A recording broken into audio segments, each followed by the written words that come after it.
Gracias, presidenta. Adriela Escobar, de Proceso. Primero, bueno, hablar sobre el tema, ya se ha hablado un poco en el asunto de la seguridad, insistir en el tema de lo que tiene que ver con Sinaloa, sobre todo porque, bueno, pues se sigue viendo la ciudadanía envuelta en cuestiones de violencia. Algunos, bueno, lo que mencionan es también lo que tiene que ver con el cierre de sus propios negocios. Sin embargo, bueno, en el entorno y en el origen de que se ha planteado aquí, que tiene que ver con el asunto de pues la detención de Ismael El Mayo Zambada, en una investigación de Proceso se devela que precisamente este acuerdo que se tuvo con una agencia de Estados Unidos, con uno de los hijos del Chapo, pues se vino planeando desde hace casi un año, y que en esta incluso intervino la Oficina de Investigaciones de Seguridad Nacional de Estados Unidos, quien, de acuerdo con esta investigación, pues ayudó a uno de los hijos, a Joaquín, a poder, más que planear, más bien a darle pues los elementos para poder llevarse a Ismael El Mayo Zambada. La planeación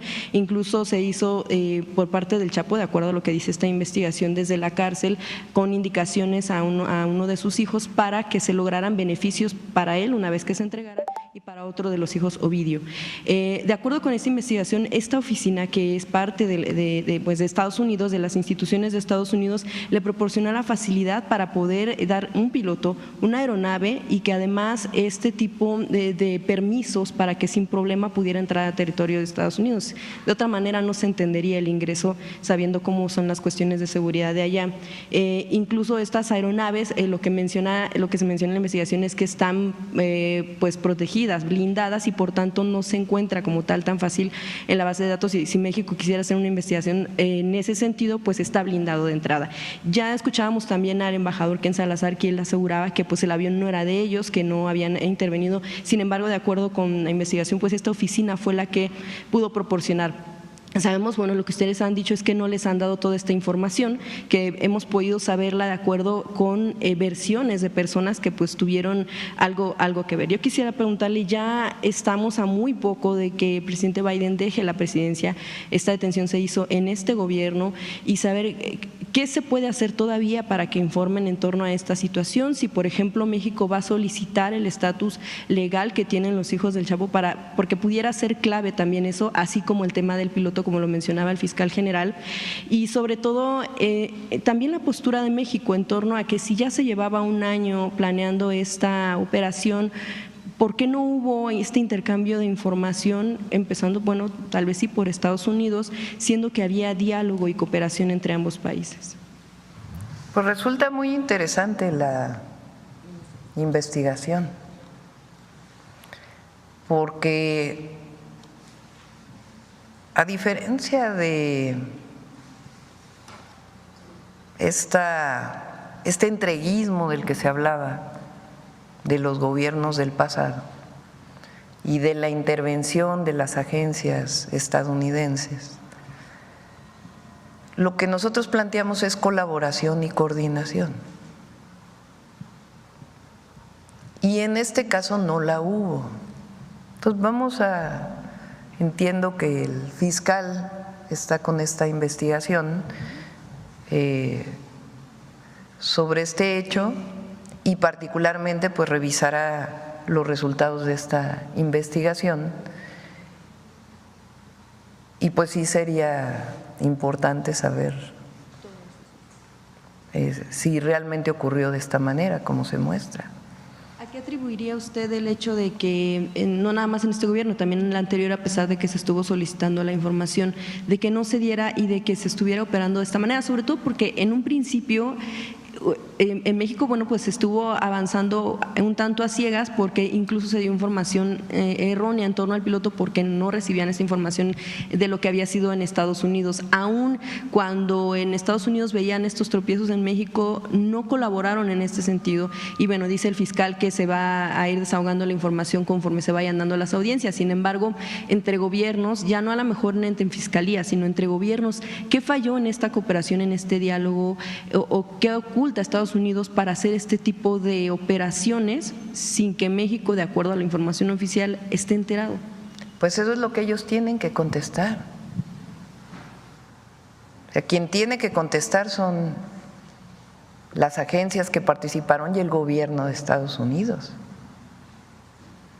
porque en el periodo del presidente López Obrador ha sido uno de los periodos de más extradiciones, por ejemplo.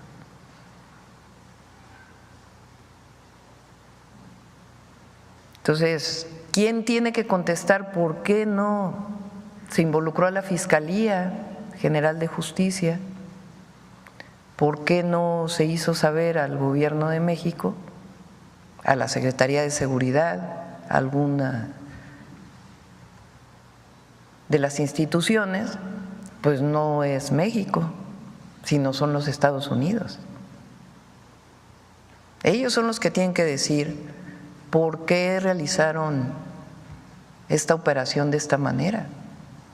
Por eso la insistencia desde el primer día del entonces presidente López Obrador de la información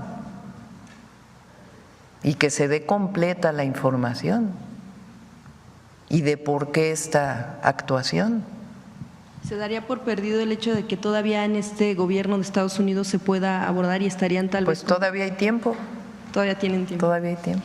Bien, en temas también de seguridad, con lo que ayer, bueno, ya se le adelantaba en la pregunta, el hallazgo de estos cuerpos en una camioneta en Guerrero, se hablaba también de la identificación de algunos de ellos y que tenían que ver algunos, los identificados, con la familia que había desaparecido, que se había incluso enviado ya elementos para su búsqueda.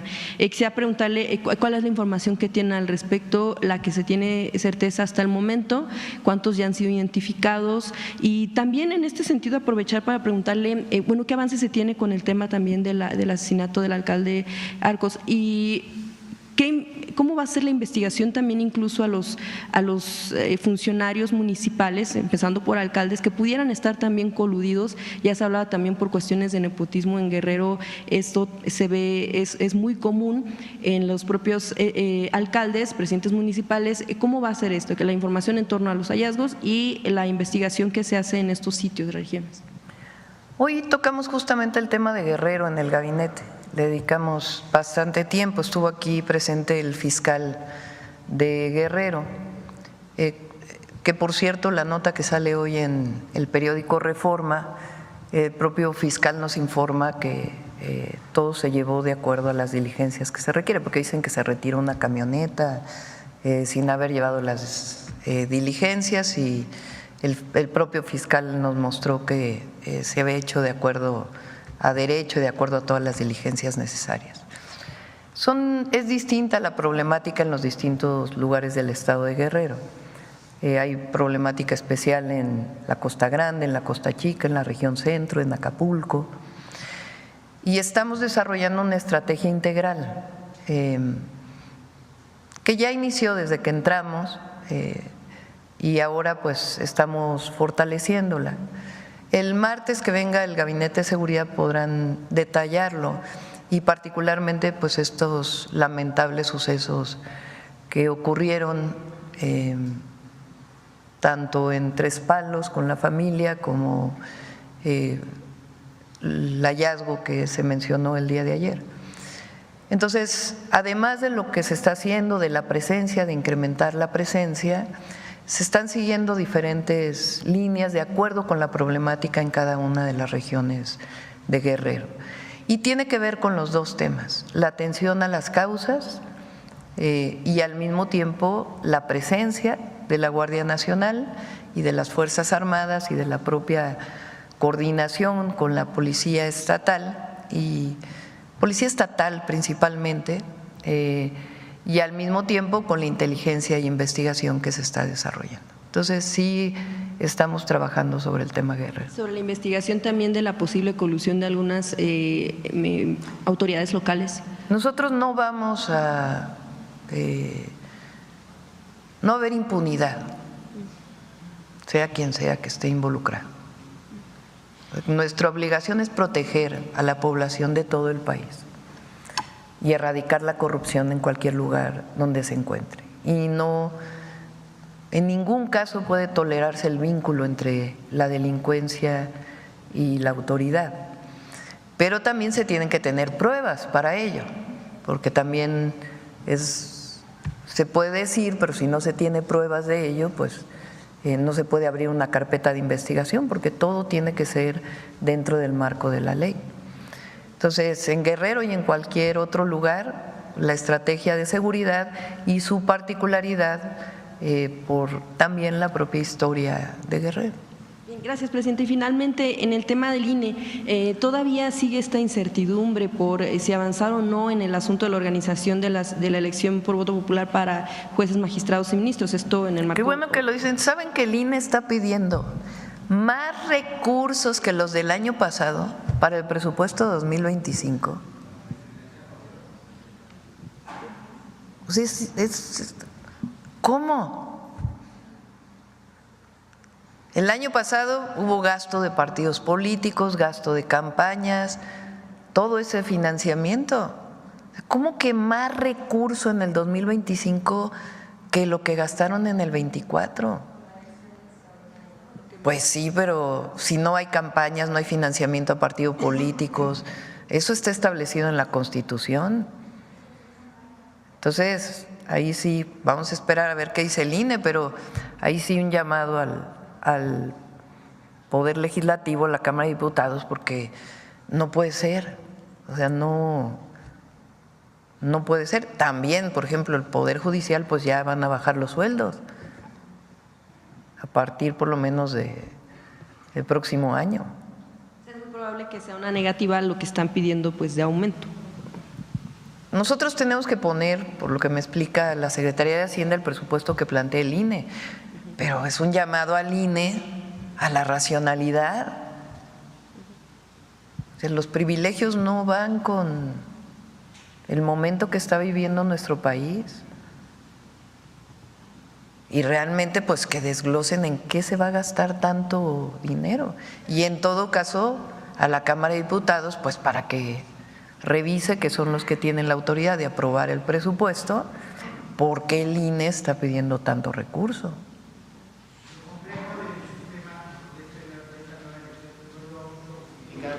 No escucho por ahí. Que si lo complejo que tiene que ver con la organización de… No son casillas, o sea, finalmente es como cualquier elección, son casillas, son ciudadanos y ciudadanas que participan de manera voluntaria en la elección y pues lo que tenga que haber de capacitación que normalmente tiene el INE, pero eso… O sea, repito, si no hay financiamiento a los partidos ni a los candidatos, ¿por qué más, imagínense, más presupuesto que en el 2024? Más de, creo que 35,000 millones de pesos están pidiendo, imagínense. O sea, nada más para que tengan una idea, todo el programa Sembrando Vida representa eso. Eso significa más que todo el programa Jóvenes Construyendo el Futuro. Significa casi 8 veces lo que se da de apoyo a las madres trabajadoras. Entonces no es explicable. Y también, bueno, lo que está relacionado, que es lo que iba a plantear en torno a los consejeros, o bueno, el INE sigue en la incertidumbre de qué efectos pudieran tener estos recursos legales que se interpusieron en contra de la organización de las elecciones de integrantes del Poder Judicial, sobre todo los efectos por el tema de la multa que les están imponiendo. De hecho, lo que ellos responden en su defensa, bueno, ellos dicen al Poder Judicial o a estos recursos legales que justo no están avanzando en esta organización porque están en el limbo, en la pausa de no saber si hacer caso o no, sobre todo cuando ya se les está imponiendo una multa y que incluso ni siquiera se ha instalado la comisión especial para este fin. ¿Deberán los consejeros acatar o no lo que dicen los jueces con el contexto que hemos visto incluso también en la Corte? Fíjate, me planteaba la Secretaría de Gobernación algo que vale la pena analizar. El día en que la Corte finalmente declara que no es procedente la inconstitucionalidad de la reforma constitucional al Poder Judicial, en su primera parte de esa sesión dicen que aceptan el recurso que presentan los partidos políticos porque es un asunto electoral, porque hay, creo que es el 105 constitucional o no recuerdo cuál, a ver si me ayudan a poderlo identificar. No estoy segura qué artículo de la Constitución es, establece que la Corte puede aceptar un recurso de un partido político y ha habido antecedentes en el caso electoral. Entonces, al definir qué es electoral, entonces ya no se permitirían los recursos de amparo. Y ya le corresponde al Tribunal Electoral del Poder Judicial de la Federación resolver, porque solamente es en el caso de la inconstitucionalidad que presentaron los partidos políticos. No sé si me doy a explicar. Al reconocer la Corte que es un asunto electoral, ya le corresponde estos temas al Tribunal Electoral del Poder Judicial de la Federación. Entonces valdría la pena pues que se analizara por el Tribunal Electoral del Poder Judicial de la Federación y que ellos resolvieran sobre este tema que estás planteando y esta preocupación que tienen los consejeros. Pero mientras tanto, entonces, ¿sí están en lo correcto en esperar? O sea, en detener la organización. Desde mi perspectiva, no. Pero si hay alguna duda, pues que resuelva el Tribunal Electoral del Poder Judicial de la Federación, que es a quien finalmente debe corresponder por haber determinado la Corte que en el fondo pues es un asunto electoral. Exacto, sí, porque lo que dicen es va corriendo el tiempo y con esto puede elevar también los costos, es decir, a lo mejor con eso van a tener un elemento pues para que le pregunten al tribunal a ver qué responde el tribunal, una sugerencia.